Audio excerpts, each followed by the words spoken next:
as die coördineerder moet ek ook mos nou maar iets sê. Ek is nou nie 'n prater nie. Maar ek welkom almal hier en dankie dat julle gekom het na die verjaarsdagpartytjie toe. Dis nou die amptelike opening van ons skool se verjaarsdag. Huidiglik is ek nou al 27 jaar by die skool. Furniture ja, baie van julle het vir my hier kom kry. En in die 27 jaar lyk dit ek het 'n troubelofte met die skool aangegaan.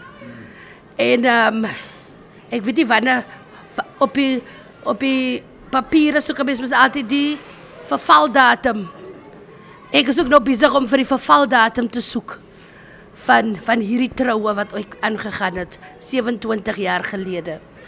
Dan was ek en juffrou Abrams nog deel van die skool se 15de bestaanjaar. Ons het dit gekoördineer destyds met debutantebal.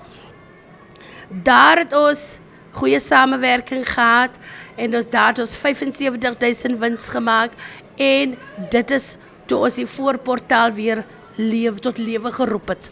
Want toe was die skool nog soos hy gebou was. Die hospitaalsale nog. En toe het ons maar nou net kleur gegee en lewe geskenk aan hom. Dan, nou 25 jaar later, is dit die tweede keer wat ek sulke pyk samewerking sien. Vir die 27 jaar, die tweede keer wat ek sulke pyk samewerking sien.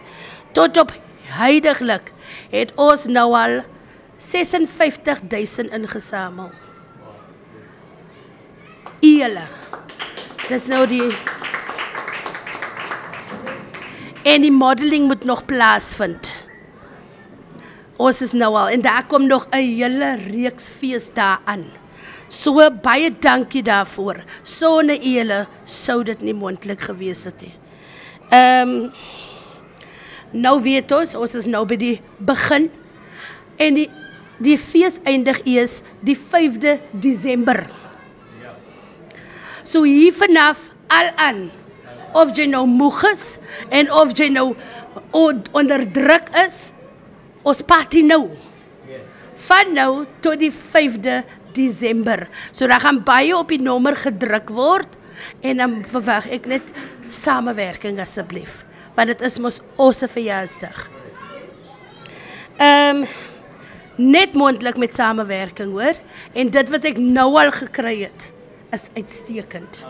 Hier vanaf, soos meneer nou gesê het, wat 40 beteken, moet ons net vorentoe bou. En dat ons het so hou. Samewerking, want nou kom ons ook nader aan mekaar. En op die einde van die dag is ons regtig soos 'n familie, wat sal saam huil, en saam lag, en saam vier. Want op die oomblik het ons nog eens afskeide nie. So ons werk nou nog stelselmatig daaraan met hierdie wonderlike samewerking wat ons nou het. Dan wil ek net sê baie dankie aan juffrou Klaasen en haar span, julle het hulle gesien. Alles was gesponsor deur juffrou Klaasen. Elke liewe ding wat u sien, juffrou Klaasen. En dan haar span wat gehelp het om dit reg te maak. En dan wil ek net sê, geniet dit, want dit is met liefde voorberei.